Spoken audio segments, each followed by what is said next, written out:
For a limited time at Verizon, you can get our best price ever for a single line. Just $45 per month when you bring your phone, which is less than you spend on Too Tired to Cook takeout every week. Get one line on Unlimited Welcome for $45 per month with autopay plus taxes and fees. Visit your local Verizon store today. $20 monthly promo credits applied over 36 months with a new line on Unlimited Welcome. In times of congestion, unlimited 5G and 4G LTE may be temporarily slower than other traffic. Domestic data roaming at 2G speeds. Additional terms apply. This week on Unforgotten. This week, as of April 2nd of 2025, marks 9 years since Rickem Samuel's senseless murder in 2016. Rickem's mother, Ericka Davis, contacted us and asked if we would help her recognize and remember him. And we were more than happy to help. So we were going to have a quick conversation and play last season's episode, one of our very first episodes, with Rickem being featured, turned into a wonderful but longer conversation. And we're going to share that conversation with you now.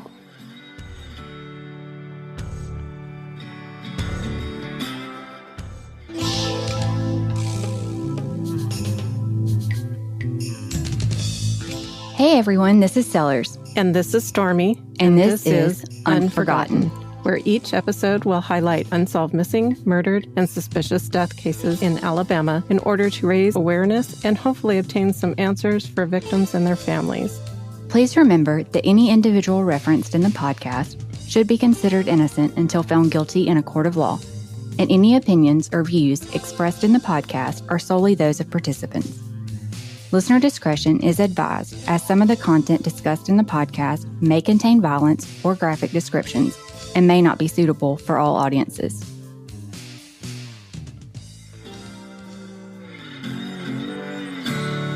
And now for our Unforgotten Rewind, Rickem Samuel and an interview with his mother, Ericka Davis. Hey guys, and welcome back. This week, we wanted to touch on a case that we have already talked about in a previous episode, and that is the case of Rickem Samuel. So before we bring our special guest on, we're going to go ahead and play the clip from Season 1, Episode 2, Rickem Samuel. Rickem was only 20 years old when he went missing from Montgomery on April 2nd, 2016. His mother, Ericka Davis, describes him as a well-mannered young man who had never been in trouble. He was smart, kind, and respectful. He was a well-mannered young man, never been in trouble, probably had a speeding ticket. I think he was a young person in an old man's body. His wisdom was just out of this world. And based on the pictures I've seen, he was always smiling. I've learned something recently, too, that Rickem was a wrestler in high school. I've watched some of those matches, and those take grit. So he must have been pretty tough, too. And Rickem was also a hard worker. He very rarely showed up late or missed a day of work. In fact, on the morning of April 2nd in 2016, Rickem finished up his night shift at Glovis, which is a company that makes Hyundai vehicles, and then he returned to his mother's home. Ericka was getting ready to attend a friend's wedding in Tuskegee when he arrived, and she recalls Rickem being in just a pleasant mood when he got in. While Ericka finished getting dressed, Rickem cooked the two of them breakfast, and after they ate, he walked her out to the car and told her goodbye. I mean, he sounds like a genuinely good-hearted, thoughtful person. And knowing what comes next, this sounds like one of those times that you just want to hold on to for a little bit longer. It is. It's absolutely heartbreaking. Rickem called Ericka after she left, complaining of body aches. She, as a good mother would do, told him where the Epsom salt was located if he wanted to take a hot bath. And unfortunately, this was the last time Ericka ever heard her son's voice. I also want to talk about Ericka Davis for a moment, because this is one strong mama. If you haven't watched her interview with Crime Door or listened to her interview with Tawana Spann on Missing Our Voice podcast, you should. The links are in our episode description. Ericka's household was a tight ship.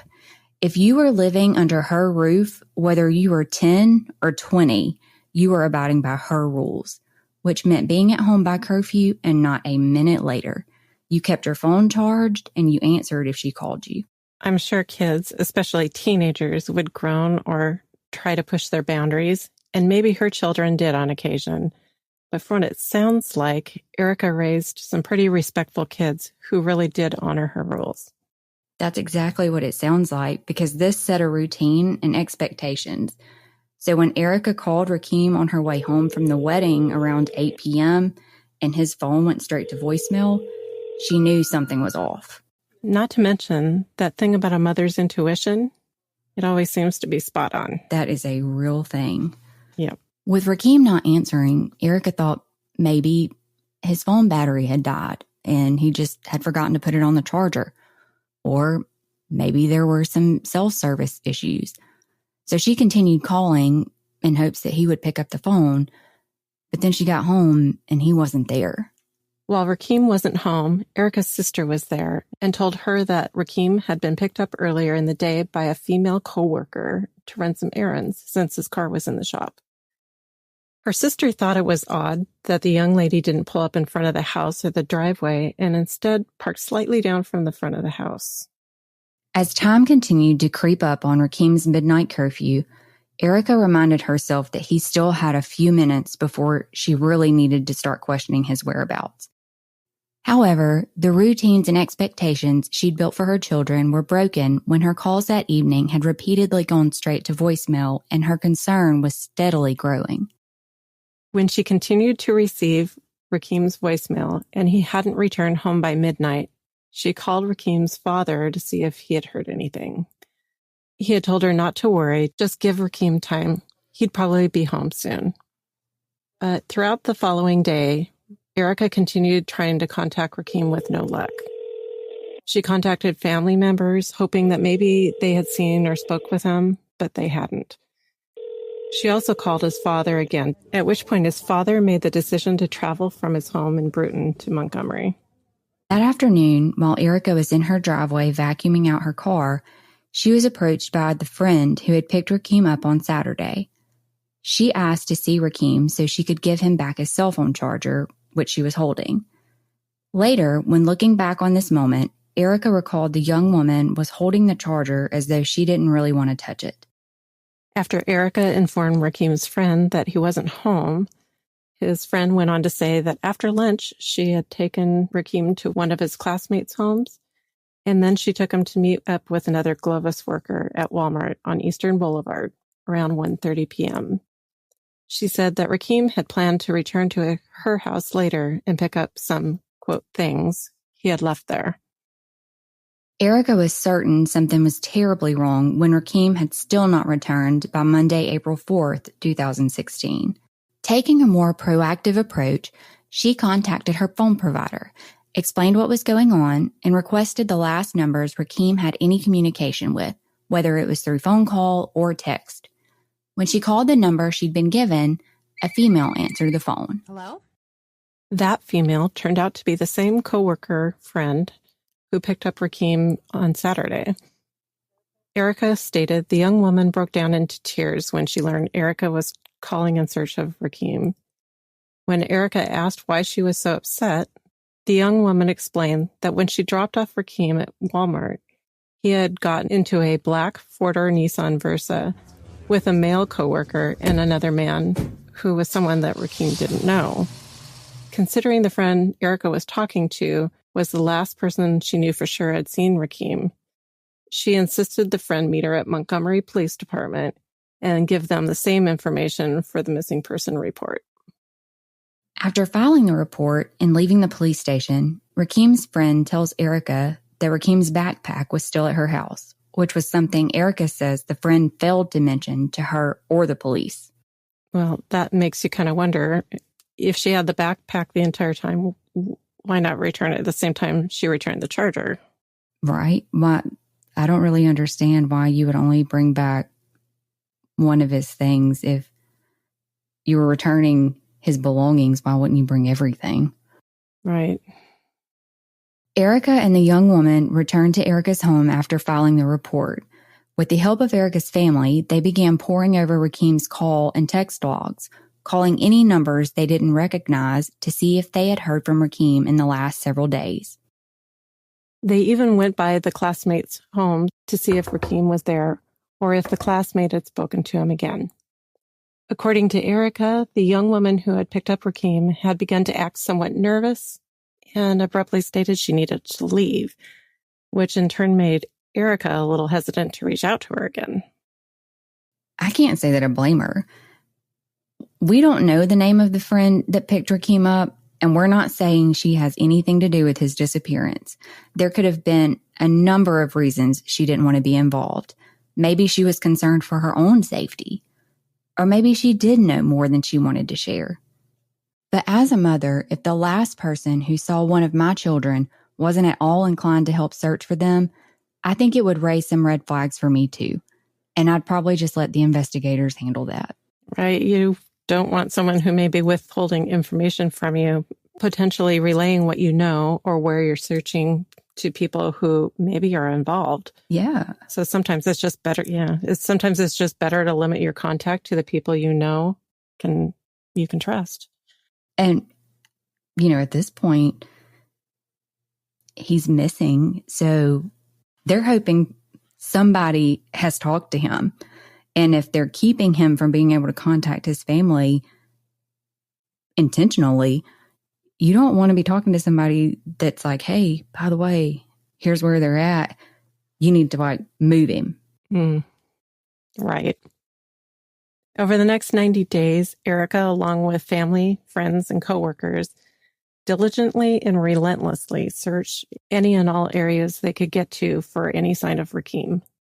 Now, there's something Ericka has said that's just so disheartening.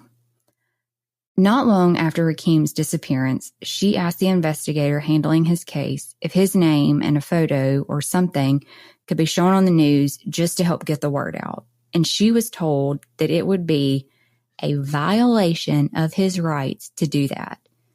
And that is just so hard for me to even wrap my mind around, because it wasn't like that was just unheard of.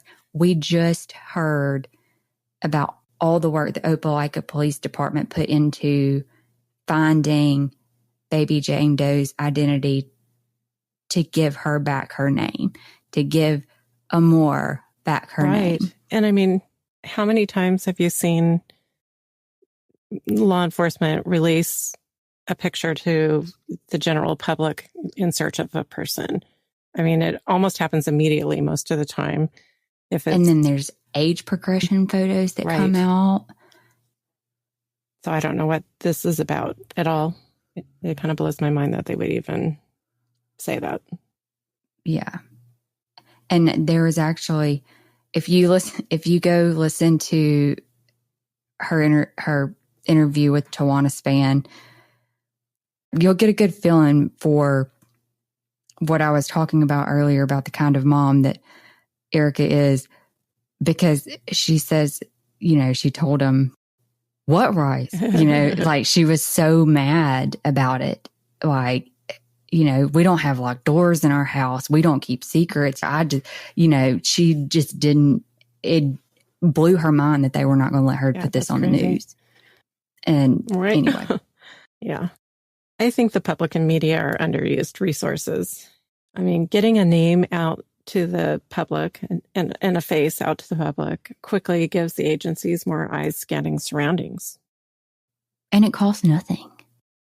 Thankfully, it does seem like agencies are utilizing news outlets and social media platforms more frequently to quickly disseminate information now. According to the September 7th, 2022 WSFA case file on Rickem, cell phone records led investigators to a wooded area in the 300 block of Hopper Street in Montgomery on June 30th, 2016, where Rickem's remains were found, almost 3 months after his disappearance. His phone has never been recovered. Rickem's death is considered a homicide. However, the cause of death has been classified as undetermined. To date, no person of interest has ever been named related to Rickem's disappearance. The cell phone records and Walmart surveillance video seem to indicate that the person responsible for Rickem's death is someone he knew and worked with, at least according to Ericka. One of those coworkers who helped search for Rickem was Nanette Thomas, who was Rickem's team lead at Glovis. On April 6th, she went to visit with Ericka and told her she would continue to search for Rickem and ask around at work to see if any of the employees had heard anything or seen anything. But on April 8th, just days after Rickem's disappearance, Nanette's family received a phone call from her supervisor advising that she had not been to work in a couple of days, which was not at all like her. Nanette had always been a loyal worker with regular attendance, so her absence was very concerning. When attempts to contact Nanette were unsuccessful, her family immediately went to her East Hill Road apartment, but she wasn't home, and nothing seemed to be out of order. Concerned about her safety, her family went to Montgomery Police Department and filed a missing person report. And despite the fact that Nanette's disappearance occurred just 6 days after Rickem's, and that they both worked at Glovis on the same team, Montgomery PD has indicated that they do not think that there's a connection between the two. I'm not sure why. And family members aren't really sure why either. Ericka told Jasmine Williams with WSFA that she felt the two cases were connected. They work on the same line. That was his team leader. I truly feel like they're connected because I know what she told me before leaving my home. We have Rickem's mother, Miss Ericka Davis, who is probably one of the strongest mothers I have ever spoken to. Oh. You are an inspiration for one, but I hope that I am half the mom that you are, because thank you so much. You are just truly wonderful. I watch you fighting for Rickem, and then the way that you have raised your children to just be respectful and kind. And I just want you to know that you are killing it in the mom world. Yeah. I thank y'all. I thank you so much. I can't take all the credit.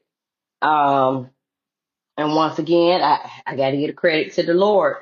You know, without his guidance and without, staying in his word and standing on what his word says and trusting God, that has helped me not only raise my boys. I had a sister that passed, and I took in her 5 girls, and Ericka. I had custody of my younger sister kids. So I had, like, at the time, maybe 10 kids in a 3-bedroom, 2-bath house, and I was the only one working at the time. So it was before Rickem's death, but through it all, through my sister passing that January, my father passing that September, Rickem missing that April, I truly must give honor to him for his grace and mercy, because that actually kept me in my focused mind, helped me to not only, although I suffer from depression, but I had to fight through it. I had to fight through it because I had little people that was dependent on me. Mm-hmm. And my sister used to tell me all the time, she said, "You're a strong woman." And I didn't understand what she was saying. But now that I see everything, all the low valleys that I went through and all the high valleys that I went through, I understand now. I understand. I myself sometimes think I'm not a strong person, and I thank you both for saying that, because I don't see it in myself. But yes, I just gotta give honor to God. Honor to God. The other thing that you do so well is, you don't forget that there's others out there fighting like you are, and some that are not knowing how to fight like you have so far. So you've been really supportive of other families out there too. Great job and wonderful. You're just wonderful. That's what I told him that I would do, because I was like, oh my God, you have placed all this in my lap. If you will just keep me, I will do what you have called me to do. I will do it. So therefore, I can't be selfish. I have to look out for others, because other mothers, other parents has gone through what I've went through, and we need someone. We have to call on someone that has the same symptoms as I do, to where we're talking the same language. Because when I go if I talk to a mother and she hasn't gone through of the loss of a child, you'll say, oh, I'm so sorry for you. But when you actually get with a mother, you all are able to connect, to understand each other language. And that's what I enjoy doing, talking to other mothers, encouraging other mothers to keep pressing, keep fighting. If you ain't got the strength, hey, let me know. I'll help. I don't mind. I don't mind, because like I said last year, we're here on this world to help each other. And it's a heavy burden for somebody to try to carry alone. Oh my God. Yeah. You just don't understand. I think all the time, like, if something were to happen to my kids, I imagine I would be sleeping on the doorstep of the police department. Mm-hmm. About like, what we doing today? What we doing today? Yep. Mm-hmm. Nobody should have to do it alone. That's right. One, they always say that a parent should never have to bury a child. And that is something that I think about when we talk about cases like Rickem's, where this is somebody's child, and everybody is somebody's child. But when it is so recent, they're so young, it just breaks my heart. And I cannot imagine having to do that by myself. It's hard. It is hard. And if you don't have that emotional support, if you don't have that family support, you ain't got nobody but yourself and God. That's it. And after everything has ended, you've had funeral services, all the calls stop. Mm-hmm. And you're left to yourself to figure out, how am I going to deal with this? Because they say they're going to call me and check on me. They said they was going to do this, but they're not doing it. Mm-hmm. So therefore, you got to start, you got to get in your closet and you got to figure it out. You got to figure it out, because he brought me to my knees, to where I had to call on him, because I knew a sister couldn't do it, brother couldn't do it, auntie couldn't do it, daddy couldn't do it, mama couldn't do it. Mm-hmm. You got to have that connection with the Father yourself. So I had to learn that, and he brought me at my knees, and I think about Psalms 51, and I said, okay, Lord, okay, I'll do what you want me to do. Okay, you got me. I'll put my faith in your word. I'll put my prayers out there for you. If you wake me up 3:00 in the morning, I'm up. Just like you just said, what we doing? What you want? Mm-hmm. If you want me to pray for 2 hours, okay, I'm gonna pray. Yep. So that's the type of obedience I had to learn during the process of Rickem being missing. And he was just preparing me for when they found him. He was not only preparing me, all my sisters, our kids are like brothers and sisters. And we have a young bunch of the family, the older kids, the older cousins, between myself, my oldest sister, and my baby sister. They're very protective of their younger cousins.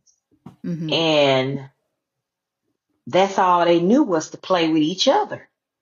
Mm-hmm. Because we didn't have any friends. Well, okay, we're going to have a kid day. My sister had 7 kids.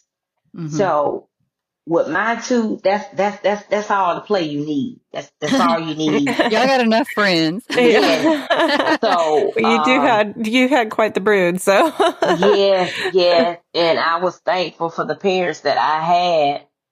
We would come up there probably on a Sunday, have Sunday dinner, and they had a plentiful enough of yard to where it was in a safe community in Bruno, Alabama. They had enough of yard. My daddy had all types of fruit trees out there for him, for his grandkids. So we just stayed around our parents and our siblings, and that's the way it continued after my sister passed. The siblings, the cousins, that bond got closer. And that's just what I surround myself with, you know. That's about it. That's about it. That's about it. I'm glad you told me about the proclamation. I'm like, oh my God, are you serious? I didn't even know that. Yeah. And you want to read that, Carrie? On May 24th, 2024, Mayor Stephen Reed issued a proclamation which was accepted by Pam Riley Bolden, decreeing May 25th, 2024 as Missing Persons Awareness Day in the city of Montgomery. Oh, Montgomery Fire and Rescue actually is who posted that. So that was Mr. Eddie Gaunt, the chief of operations that I was talking about earlier, that made such, like a great impression. He's the one that posted, not Montgomery Police Department, but Montgomery Fire and Rescue posted all the photos from this event, and made the post about it being declared Missing Persons Day. Well, you know, it's too bad that the police department didn't. I should say the police department didn't participate like they should have, but also that the mayor didn't come and share the proclamation. But he should have been there. It's nice to know that there's a new police chief. And there's a new DA, correct? Correct. Yeah, and you're meeting with them tomorrow? I am. I got my bad little boy over here. All right. Well, it'll be good to see what they have to say. Yes. I you know what? I just hope it's good things, you know, because you get tired of when it's time for your updates. You get tired of hearing the same thing every time, but the only thing they'll tell you the same thing every time, but they'll just word it differently. And that's not what I want to hear. I want to hear good things. I want to hear, okay, we're going to go this direction. Yeah. You know, this is what we're going to do. I need for them to tell me what they can do for my son. Right. As far as, you know, bringing persons to justice, you know, in a court of law. And I always say, you know, God's timing is the best time. Yeah. So it's whatever his will is, you know. If I have to wait another year, hey, patience. He teaches us all patience, to have patience. So I'm willing to wait, you know.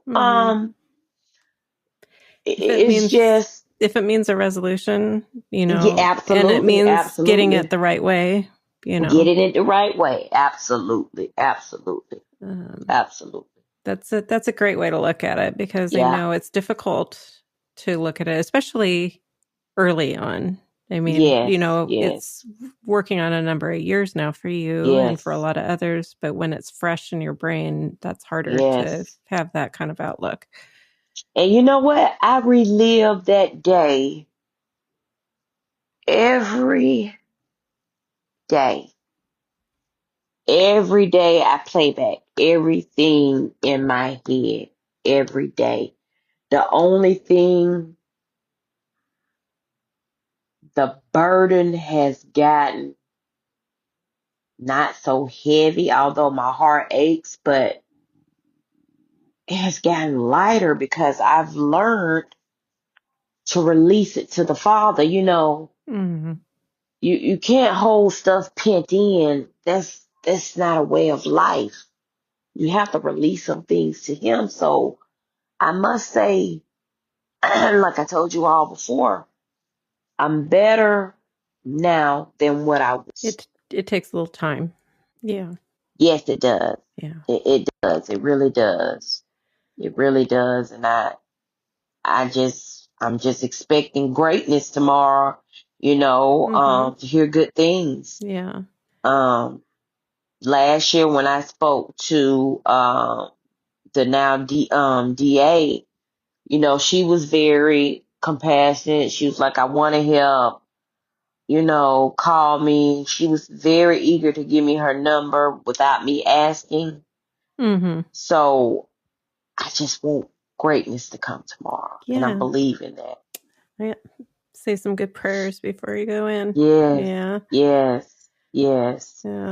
Absolutely. Well, you can go in with a little bit of ammunition. Earlier, Carrie was talking about the new grant that the Montgomery County DA's office and was it Alabama State University, I believe, of forensics. They got this $167,000 grant for helping with new DNA technology testing, involving, as I can't remember what she called it, a vac system, something that probably works with the wet vac. The wet vac. Similar or works with the MVAC. Yeah, probably.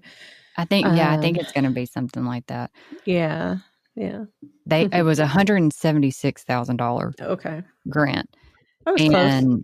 Yeah, and it's going to be utilized by multiple counties. And I think that is a huge thing. We were talking about, well, it's possible that it's obviously not going to be available like immediately.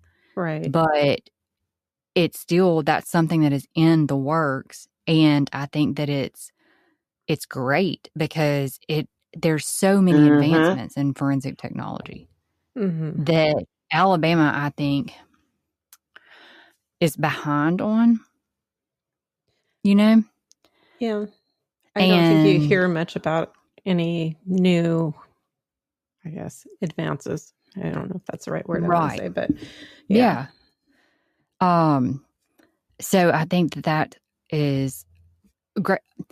And here's, I think, for me, like one of the questions that I would have going into your meeting tomorrow would be, this obviously the DA is going to be there, so she can talk to like when that stuff's going to be available.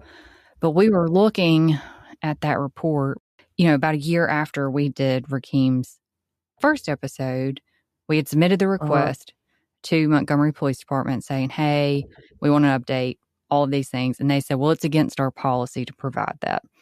And then almost a year later, out of the blue, we get an email attaching a case report summary. And that case report summary had no identifying information. The email had no identifying information. The only way that we knew was because it had the date April 2nd, 2016. And it had 3800 block Eastern Boulevard. And we were like, oh, it's Rickem. And so the disposition on that says exceptional clearance, which I had not really paid all that much attention to begin with, because I immediately went down to the bottom where it's talking about property and was looking to see what evidence they had. But I looked it up, and exceptional clearance, according to the FBI website, it says cleared by exceptional means. In certain situations, elements beyond law enforcement's control prevent the agency from arresting and formally charging the offender. When this occurs, the agency can clear the offense exceptionally. Law enforcement agencies must meet the following 4 conditions in order to clear an offense by exceptional means. The agency must have identified the offender, gathered enough evidence to support an arrest, make a charge, and turn over the offender to the court for prosecution, identified the offender's exact location so that the suspect could be taken into custody immediately, encountered a circumstance outside of control of law enforcement that prohibits the agency from arresting, charging, and prosecuting the offense. So it says examples of exceptional clearances include, but are not limited to, the death of the offender, and then the example of that is suicide or justifiably killed by police or citizen. That's odd wording, but that is weird. I was like, I would think if they died for any reason. How about like natural causes? I mean, they jump into conclusion. The victim's refusal to cooperate with the prosecution after the offender has been identified, or the denial of extradition because the offender committed a crime in another jurisdiction and is being prosecuted for that offense. And the UCR recovery of property alone does not clear an offense. Well, you know, if this case summary right here says, this just hit me just now. That disposition date is February 27th, 2017. And it says exceptional clearance, which means they had cleared that case, but no arrest was going to be made, right? Except for when we tried to get a status from Montgomery Police Department, they told us well after 2017, it was not their policy to comment on. See, I'm thinking because it went to grand jury and they didn't get a bill.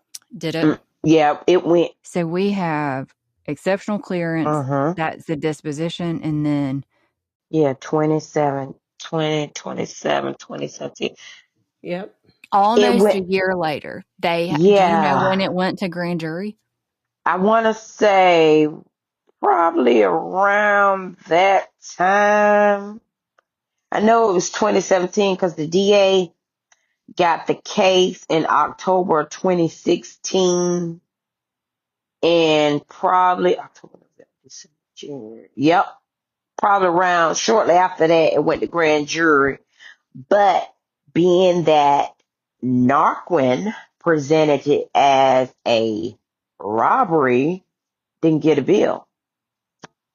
Really? So, didn't get a bill. That was another thing I wanted to look at, because it has also on here offenses, and then it has crime code and statutes. So I wanted to look it up real quick to see what exactly those, like all other incidents, what does that mean? How many other incidents are you referring to here? Yeah. Exactly. I would love to know all other incidents. So, but what does that code mean? We need to know what that code means. That's interesting. I'm seeing a criminal code of 0024Z referring to reckless endangerment. What? Oh, okay. That is what crime code says. I wrote 242. That's why. Reckless endangerment. Thank you for that. That explains it. Okay. So a couple months back, I was speaking with an investigator, and he sort of explained it to me that there was a charge on the person. There was a charge on them. And being that it didn't get a bill, they had to drop the charges. That's Crazy. So going back to your what we were talking about earlier with the brush, you get this brush that's not Rickem's. Mm-hmm. Whose brush is it? Huh. Yeah. They don't know. From what I was told, we just picked it up. They had already had packaged it up. So they just went in there and found the brush and just threw it in the envelope and wrote a case number on it. Woo! Jesus. Oh my heavens. And that was after you had already had the bag and gone through it. Yeah, I had already looked at the brush. I know what my son had in that book bag because I held that brush in my hand and I looked through every piece of book bag that composed of a book bag. And the stuff that they were saying, I didn't see it. Not only did my eyes look in it, his stepfather looked in it. We looked in it at the same time. Yeah. And I'm like, this stuff was not in my son's book bag when I gave it to Lieutenant Chapman. So did somebody down there or did he pad my son's book bag? That's what I want to know because I'm not understanding, because the most valuable piece of evidence that we had, he just walked up to it and walked away. So looking at the case summary that we have, it goes down. I mean, it doesn't give us hardly any information. If we had not talked to you and had researched Rickem's case like we have, we'd have no idea who this was related to. And it's not like the cover email provided any kind of information. But we get down to property. And like the first thing that I noticed, and looking at it now, I guess it could be encompassed in one of the things. But on July 7, 2016, which is going to be around the time that Rickem's remains are found, I think. Right. They have victim. Okay. So June weird 30th. that it's not listed until July 7th. But how many days is that? We just, like a week later, they decide to enter this into evidence, or presumably somehow. Or recorded. It says, and okay, maybe it's because they were doing other, like, I would like to think they were working the case. And so, like, a week later, they're like, okay, we're at a spot where we can enter this. Because obviously, there are some things that are listed here that we don't know whether or not it was found at the scene. Victim property, which we aren't really sure what that is. Presumably, that's his backpack. And there's no itemization of what was in that, just victim property.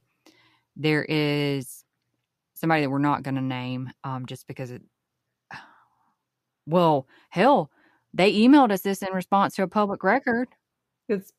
It's public knowledge. So yeah, it's public. Should we leave it? I guess.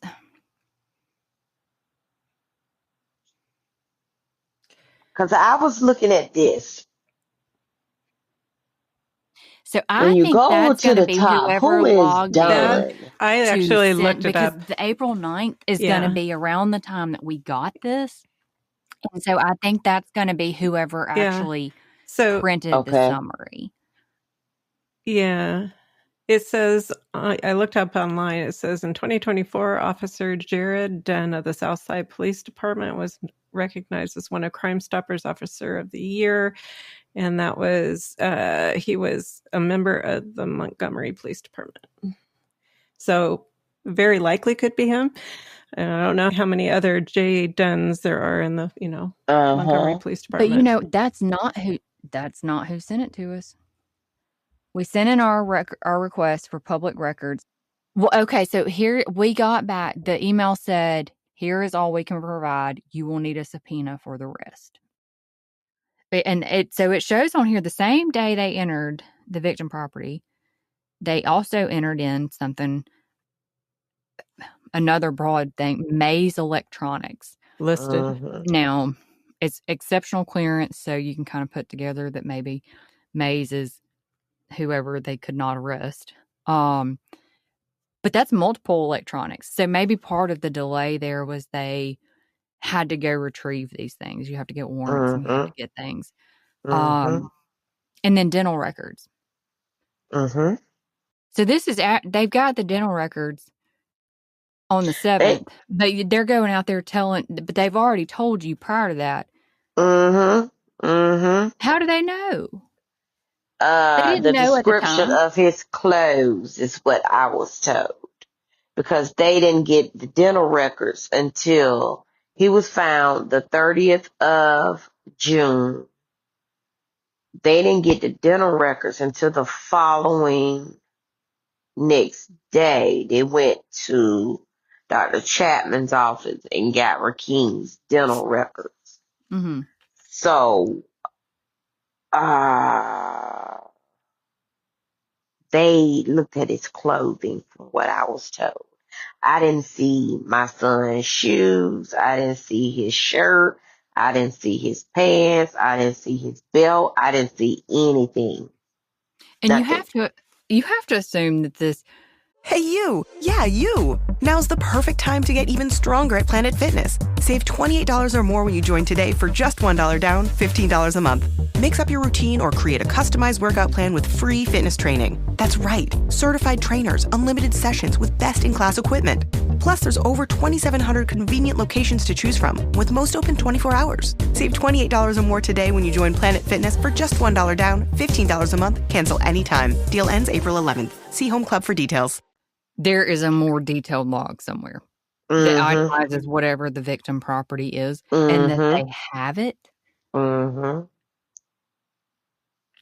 Surely there is some kind of more detailed information somewhere, because looking at this, how would you know what all you have and what you have available to send for additional testing?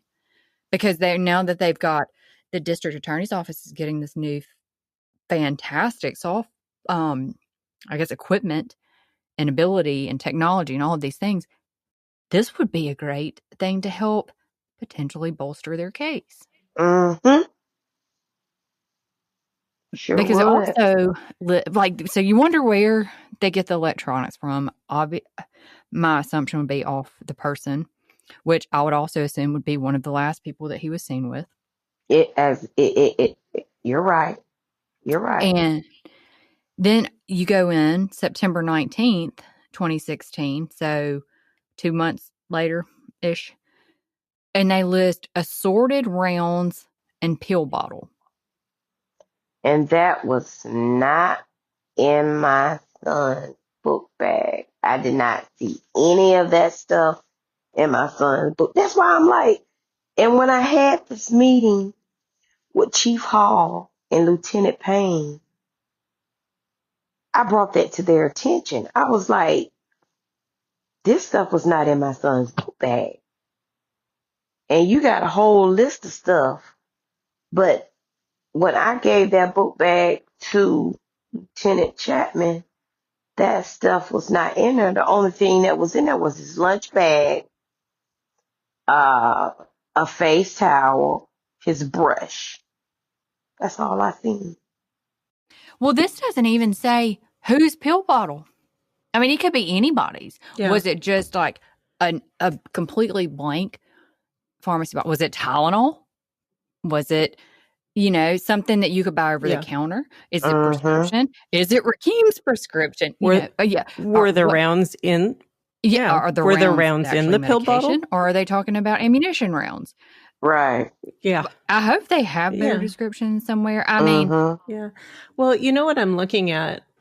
Yeah. You know what I'm looking at, though? It looks almost like they're giving you a summary of what was collected on different dates.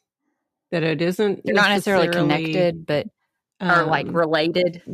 No, they're not connected at all. It's like on the 7th, this is what we listed into evidence. On the 19th, this is what we listed into evidence. So, because if you look at it, says 1 manila envelope containing DFS return. So that means whatever came back from DFS. So that's DFS. That's February 20th, 2019. That's 2019. So that's years. Wow. Wow. So did it take them that long to get DFS stuff? Because typically what DFS does, based on other stuff I've looked at, is you send your evidence off, which is another question. Mm-hmm. When did you send this evidence off for processing? You send your evidence off, they get whatever DNA off of it to process, and they return the evidence back to you. They keep the DNA profiles in their system. Yep. But they send the agency back their original evidence. Did it take them 4 freaking years to process DNA? Or did it take them 4 flipping years to send it out? Or did they not send it until... Let me see. Yeah, that's what I'm wondering. Right before, when I got fed up with the city, this was in 2016, I got fed up with the city and I was like, type up my son's case and get it to the DA's office. I want y'all hands off of it. Narcan had already closed my son's case without me knowing. And it says he closed it right here in 2017. Not even a year later. DFAS still had, they still had some, they hadn't released this stuff yet. So I do remember that conversation. And that was, he was found in June,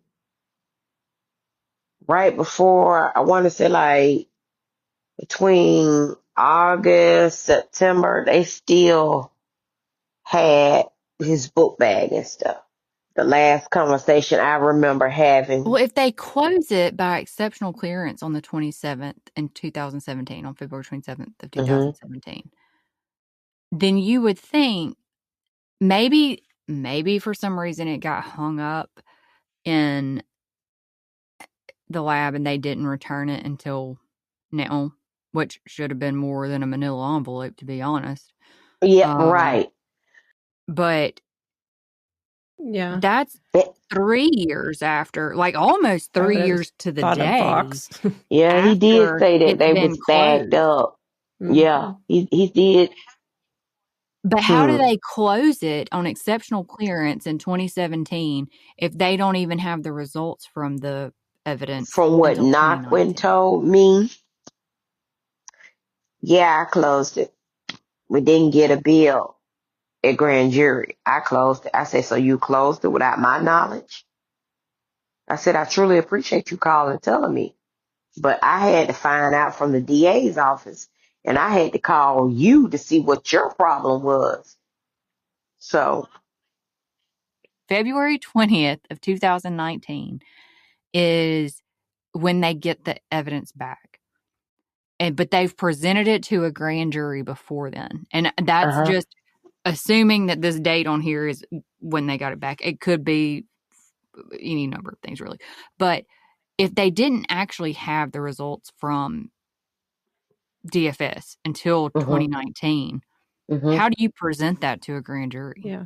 And if you presented it to the grand jury, then it still wouldn't be at DFS because it would have been in the hands of and there should be other dates between there that says return. Yeah. Well, you said that the officer that was with you, he forgot to do something. No.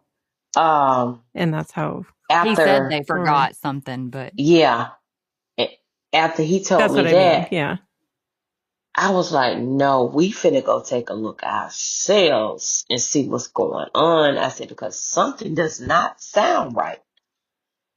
So I went, I got in my car and we went down there. After they left, we went down there.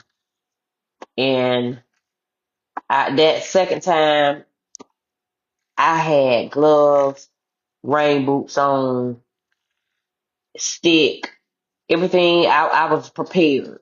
And that's when I pulled up my child bone. And I called back and I'm like, I have my child bones, you know, what are you going to do? We don't need them. So I was like, oh, You don't okay, need this them. is the way they work. But if I would have known any better then, but that was a warning sign for me then.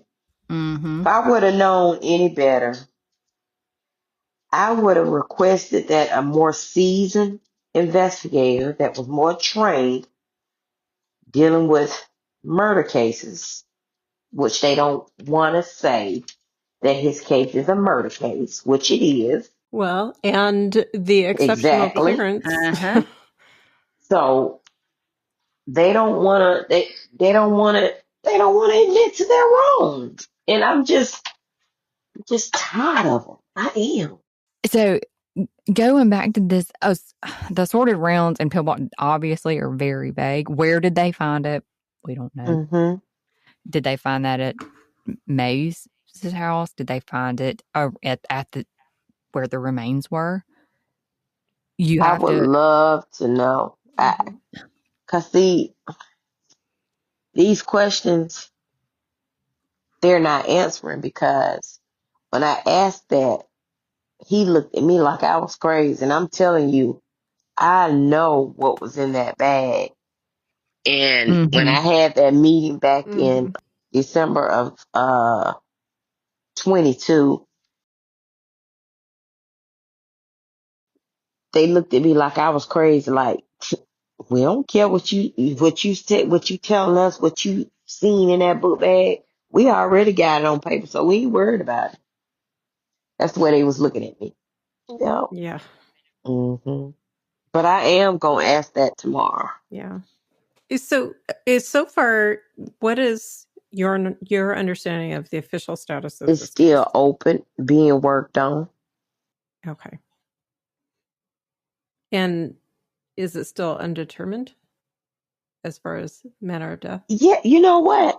Or is it considered a homicide case? They will not change that status because I mentioned that to the investigator. I was like, I got the coroner to change that to probable homicide.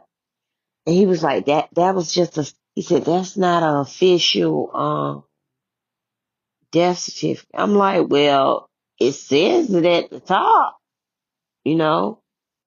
Yeah. The coroner researched it himself. He wanted to study the case itself, and he put probable homicide. The man that did Rickem Samuel, he's now Hmm. deceased. So I want to say Yeah. what's Dr. Boudreaux, something like that. I think that sounds right because I think there was Interesting. a Dr. Boudreaux, but I can't remember. Yeah, he's deceased now. So they did put probable homicide, and I'm like thinking, okay, he changed it. He's like, that does not change the manner or the cause because everything wasn't there. And I'm saying to myself, maybe if they would have took time, they would have had everything. Yeah. Yeah. There was never any updates after Rakim's case to say we have a person of interest. We have, because up to this point, as far as I know, they have never said they thought that Nanette Thomas's and Rakim's case were connected, even though I they worked had together. Yeah. Hyundai Glovis. What are the chances that in your workplace you got one co-worker go missing 1 week, the following week another go missing?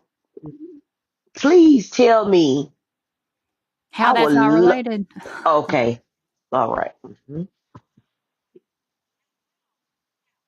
And they can feed they can feed what they want to feed out their mouth all day long, but I know what that woman said to me the day she came to my house.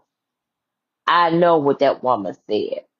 I know who she said she was gonna go and confront. I know.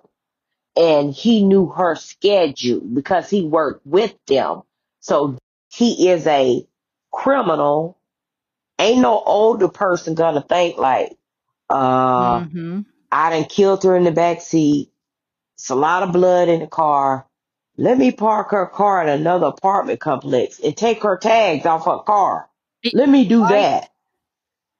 That's a lot of Domestic foreplay. violence, that's a lot of work. Why not, if I'm knocking on your door and you know it's me, you open the door. Why I just won't go ahead and kill you then? Mm-hmm. Come on now. That's less cleanup, honestly. Come on now. You just, Come on. I mean, it seems like it would be faster for the person to get away. At the point that they start moving a vehicle, then they're getting riskier because now they're risking being caught in this vehicle, taking things off of it. All of these things, like we say that, but then here we are 9 years later. And did they That's really have right. any risk, you know? Is there anything that you would like to say as far as, you know, anybody that has information or to the person that did it or I to anyone? always have words for them because it was more than one. Mm-hmm. But what I do want to say is to the families, never lose hope. Don't give up on your loved one because you are their voice now. Continue to press, fight, for justice. Mm-hmm. And to the persons that took my son's life, I'll never stop fighting. I'll never stop fighting. Never, never, never, never, never, never stop fighting. I won't stop this fight until the Lord calls me home. And if he does call me home before this case is solved, he has his We'll fight brother. for you. Thank you. Thank you. Thank you so much. And I just want them, personally, I want them to know that what goes around comes around. Mm-hmm. And if this was to fall in your lap to where someone took your loved ones away from you, how would you feel? Took Mm-hmm. your child, you now have a child. How would you feel if somebody took your son's life? So I think, you've done this, you've brought a curse upon yourself. So, and sometimes the children reap what the parents have done. It I may not be, wholeheartedly agree with that. yeah, yeah. So it's just, you gonna get caught. Don't never think you ain't gonna get caught. Don't never think you're too smart not to get caught, because you will get caught. There, one of my, I'm trying to look it up so I can get the wording right. We used it in something last year, I think. There's a quote from Martin Luther King Jr. It says, "The arc of the moral universe is long, but it bends towards justice." And that is like, it is one of my favorite things to use in the podcast and on all of our stuff, because I'm like, look, it can go for years, but it can't stay gone forever. Like, That's right. you can sweep it under the rug, but you know what happens when you start sweeping stuff under the rug? It starts to pile up. I also used to hear people say, when you sweep things under the rug, eventually you're going to trip over it. Yep. And also, I was actually talking to an investigator friend earlier this week, and she said, can you imagine being somebody with information, or in general, that you haven't done, or being responsible for murdering somebody, walking around carrying that for years? She said that has to be very heavy, even if you don't acknowledge it. And can you imagine how much better someone would feel if they actually kind of unloaded that burden. And she said, I cannot imagine having a secret like that I have carried around by myself all these years. That's right. Because that is really heavy. It is. It is. It is. It's what I would call soul sucking. Yes, absolutely. Mm-hmm. Absolutely. Yep. That's right. It's gonna come back. Look, let me tell y'all something. It may not come tomorrow, and I always say this. It may not come next week. It may not come next year. But please believe me, it's coming back. Mm-hmm. It always come back. It's like the shape of the sun, the shape of the moon when it's full. It's a full circle. Yep. Full circle. So I say that to say this. You will be caught. You will be caught. And Yep. to me, you just can't, you got to leave the world a better place Mm-hmm. for your kids, for the generation coming up behind us. And it's like what you said, that when you start holding on to those things, you are passing that down to the next generation to hold. Mm-hmm. Mm-hmm. And that is not even remotely fair. Mm-hmm. That's right. That is right. So you have to be careful how you treat people. Mm-hmm. That's another thing. You pretended to be this young man's friend, and then you turned on him. The whole time you was plotting, because that's what you are. You're a robber. You're a killer. And wouldn't it make you think that if you were willing to do that to somebody that was so young, had their whole flipping life ahead of them, just out minding their own business, doesn't it make you think that the people around you are certainly capable of doing the same thing? Yep. And if you're not the person flip back on them. Mm-hmm. And if you're not the person responsible, but you know who is, think about if that happened, if he's done it to somebody else, how much longer do you have? That's right. Mm-hmm. Usually the people that do these kinds of things surround themselves with others that do these things. Exactly. Mm-hmm. That is so true. That is so true. And y'all know there is a reward. I think it's a $5,000. Yeah, it is a $5,000 reward with CrimeStoppers. That's what I thought. I was going to ask you if that was still active. It is. It is. I'm going to put you on the spot, Ericka. Can you think of your favorite memory with him? My favorite memory. Or one of your favorites, if you can't think of the favorite. Y'all may think. I just, after all this heavy talk, I think it would be fair to share with everybody something really bright. Yeah. That came from him. I was laughing at this today. Y'all may call me a bad mother, but I call this a learning lesson. Was for him, his cousin, and his brother. So Rickem had just got this car probably about 8 weeks before he was murdered. And he had just got it out the shop. So he took it upon himself in the driveway where we lived at once before was up a hill, and the front of the yard was real hilly. So whenever I wash cars, I would pull them in the back of the, go through the gate and pull them in the back of the yard and wash the car. So he took it upon himself. I'm finna wash the car in the front yard.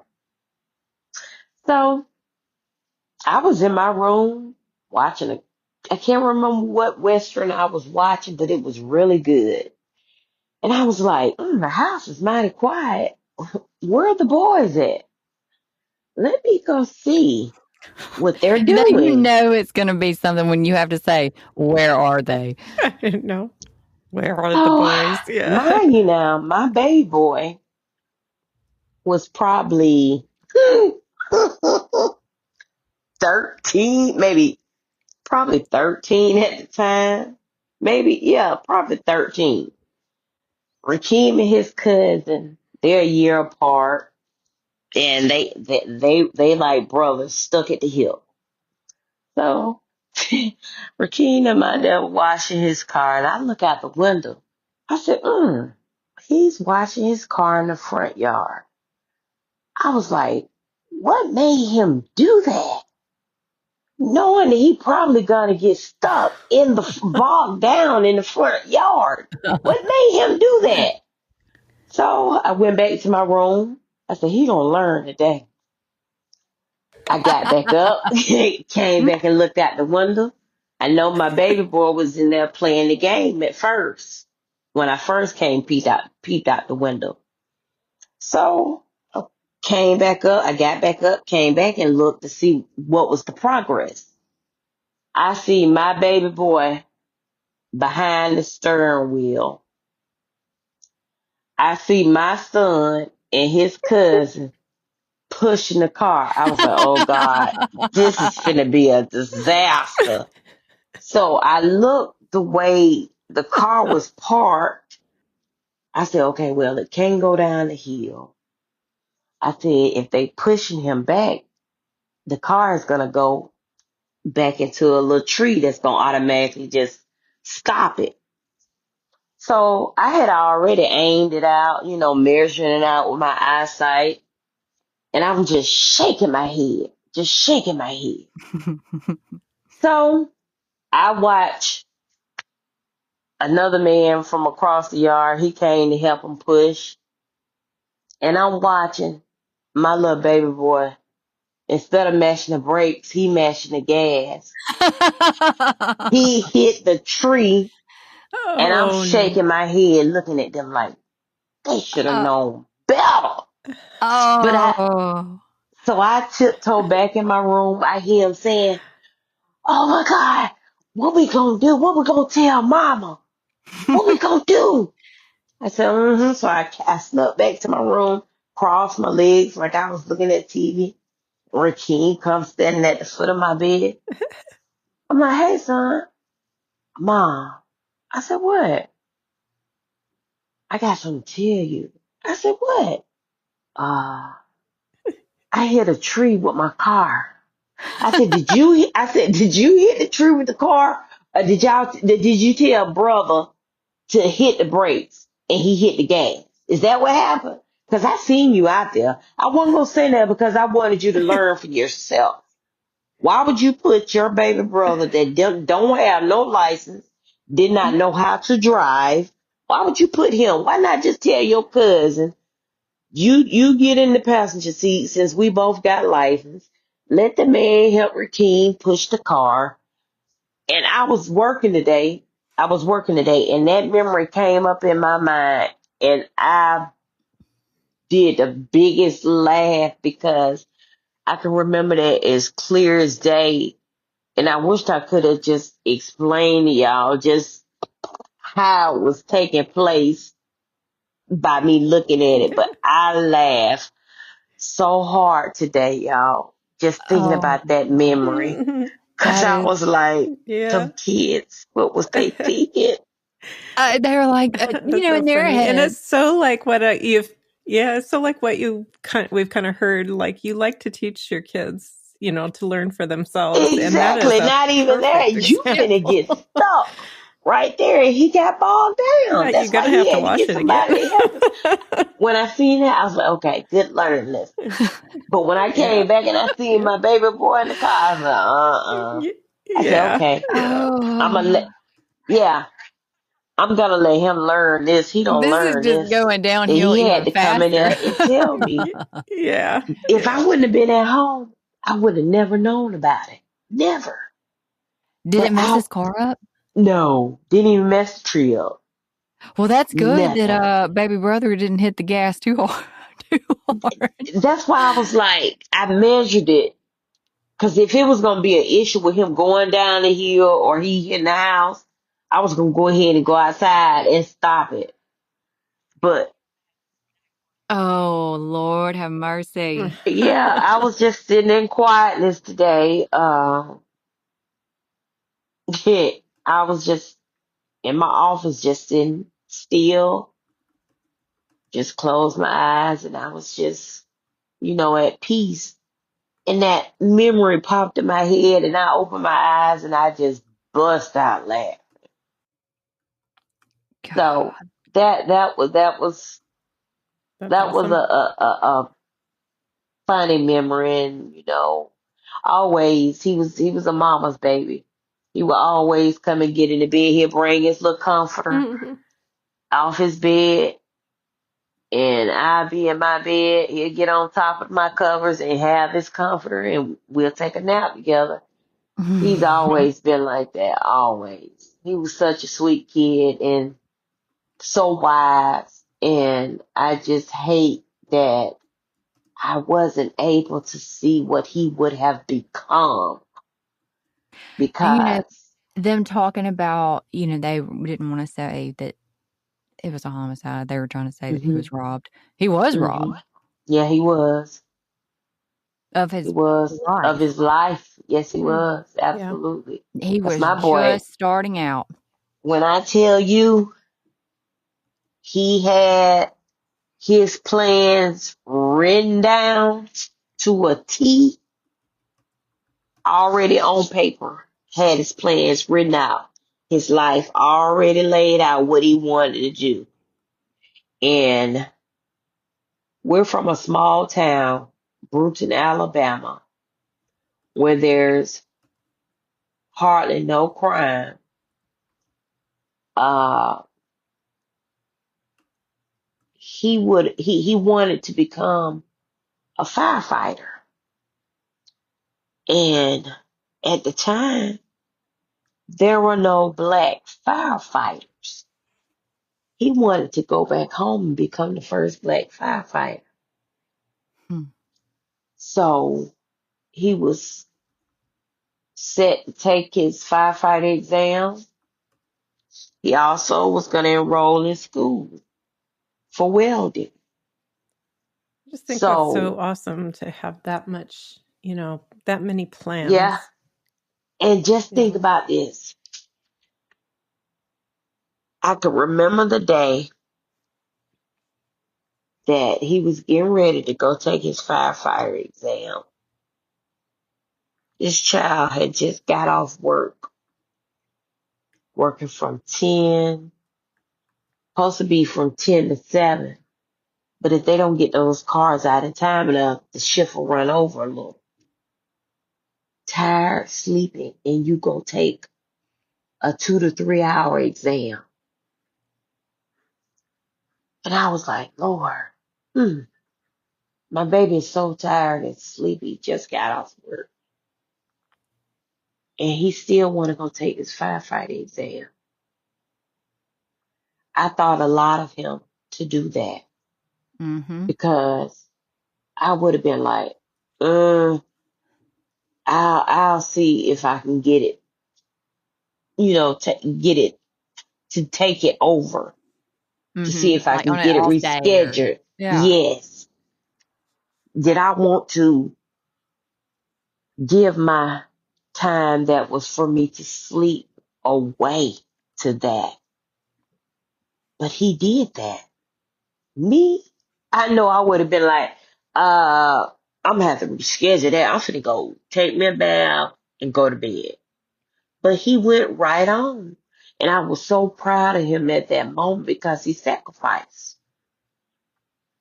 He was learning. He was learning what Mm-hmm. adulthood was about. He was learning. And I was proud of that.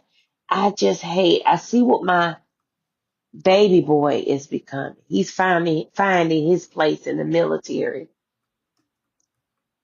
And I just hate that I wasn't able to see my eldest son. I'll never have grandchildren from that child. I'll never have any more birthday hugs, any more Christmas hugs, Thanksgiving hugs, Valentine's. Oh my God. Valentine's was so special. So special. He made his mother feel so good on Valentine's Day. I just, That was something that when I was listening back today on the way home to the first episode, we were talking about the fact that he was just always smiling. yeah, oh my Like, God, I there's had a not really a picture smile that without him was, smiling. oh my God, that smile will light up a room, will Yeah. light up Yeah. a He had a room, great smile. will And light up a room. I had mentioned in it too, because, we talked about that he was really big into wrestling. And my son, we took a break Yeah, this year and did basketball.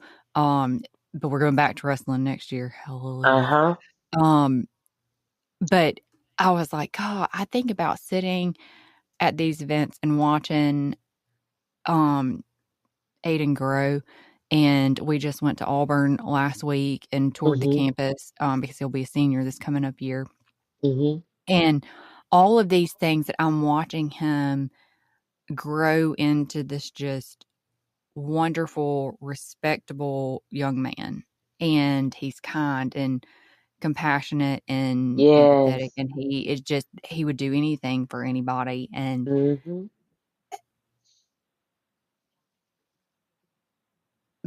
I mean, all mamas love their kids, but there's a different kind of bond between a mom and a son.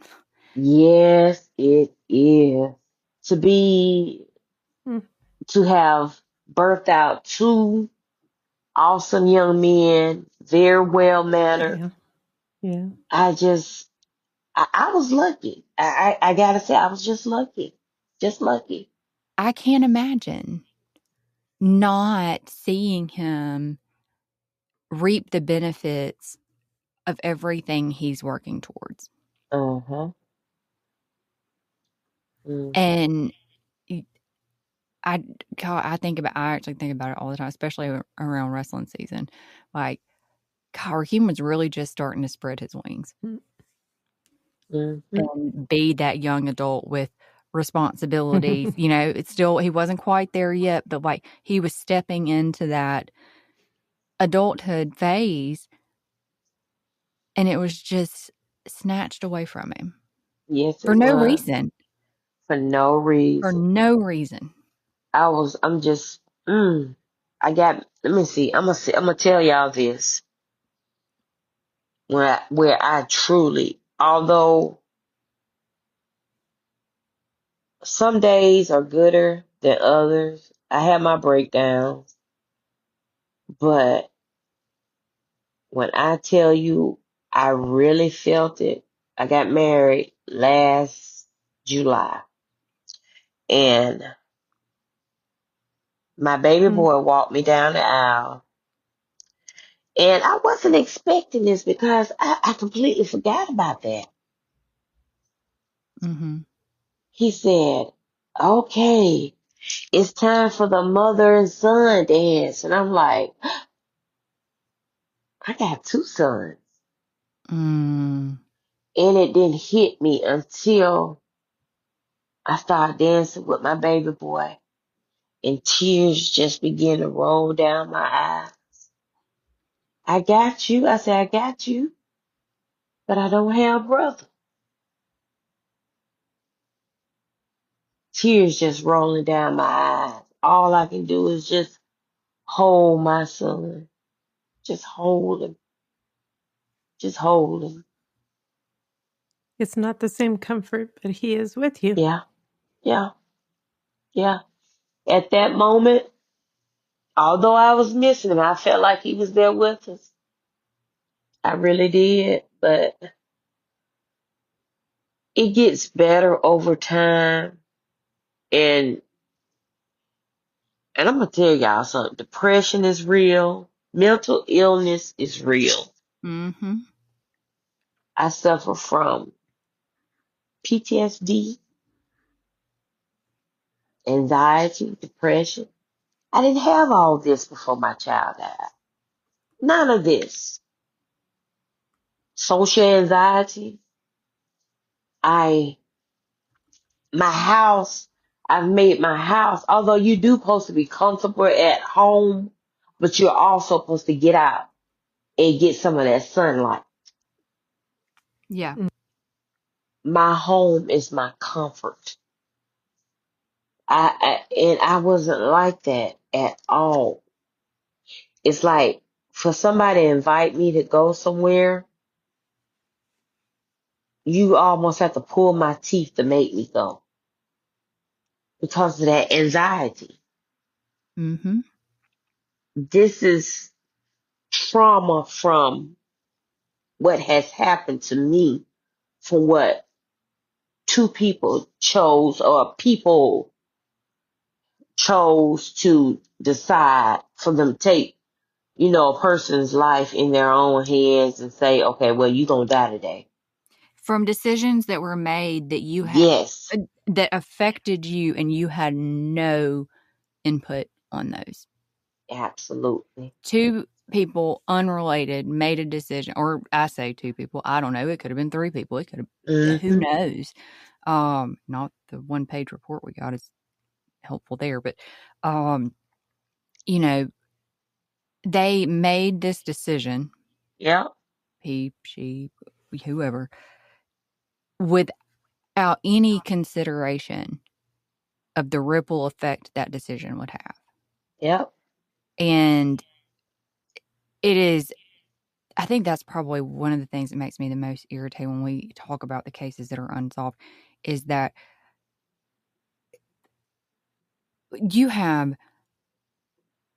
it's not discriminatory.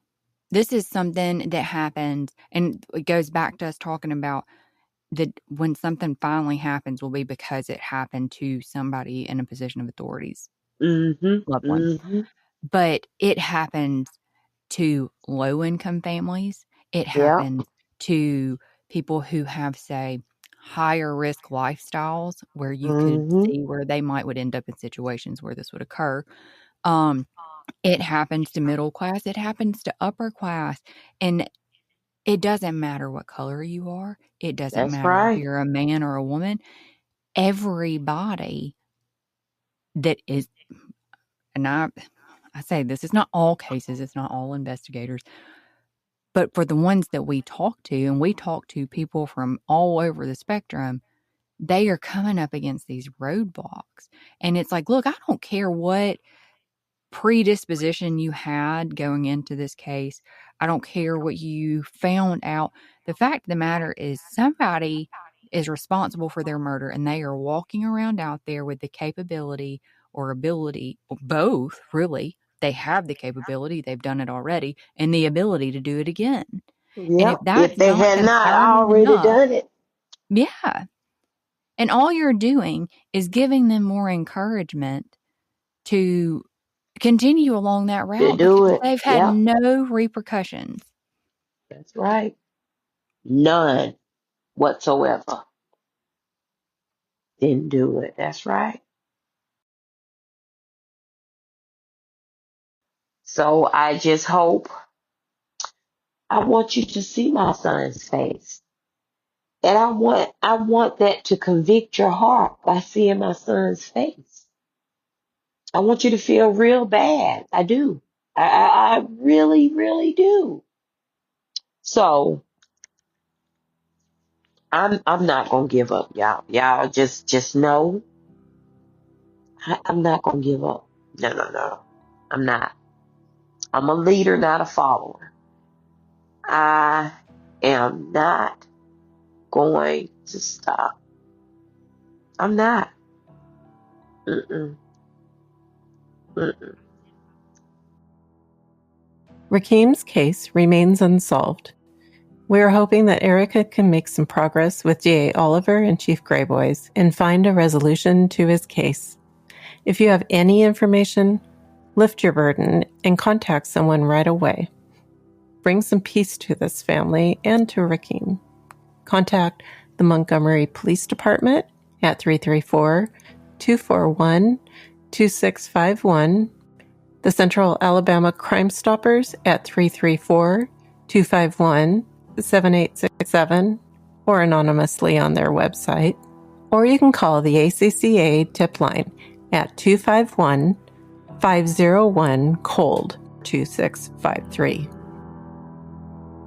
Since Alabama Cold Case Advocacy's creation, we have dedicated innumerable hours to researching and networking in an effort to provide the largest platform we can to the cases we share.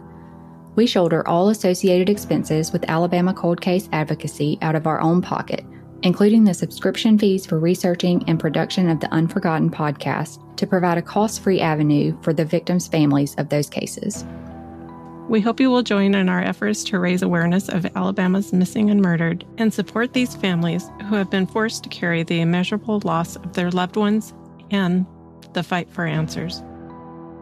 If you appreciate our mission and you are inspired to make a donation, your extra support will enable the ACCA to continue our research, share the cold cases, and help those families know that they are also unforgotten. Unforgotten is an Alabama cold case advocacy podcast, recorded in conjunction with Riverside FM, hosted and distributed by Red Circle to your favorite podcast platforms. Content, research, artwork, and production are by Sellers and Stormy of Alabama Cold Case Advocacy. Credits for music, sound clips, special mentions, and research sources can be found in each episode's description. Your support helps us continue producing Unforgotten and further Alabama Cold Case's mission of advocacy and awareness. There are a few ways you can help us light the path. Make a one-time or monthly donation to Unforgotten through Red Circle, sign up for a one-time or recurring donation through the ACCA website, or subscribe to the Unforgotten Patreon channel for early access to ad-free episodes. You will find the links for all three in our episode descriptions. Another cost-free way to be of great help is to follow us on social media, but most importantly, whatever you do, tell everyone you know about these cases. Sharing their stories is one of the most effective ways to help find resolution for Alabama's cold cases. Be the spark. Thank you for listening, and until next time, remember, justice may be delayed, but the victims and their families remain unforgotten.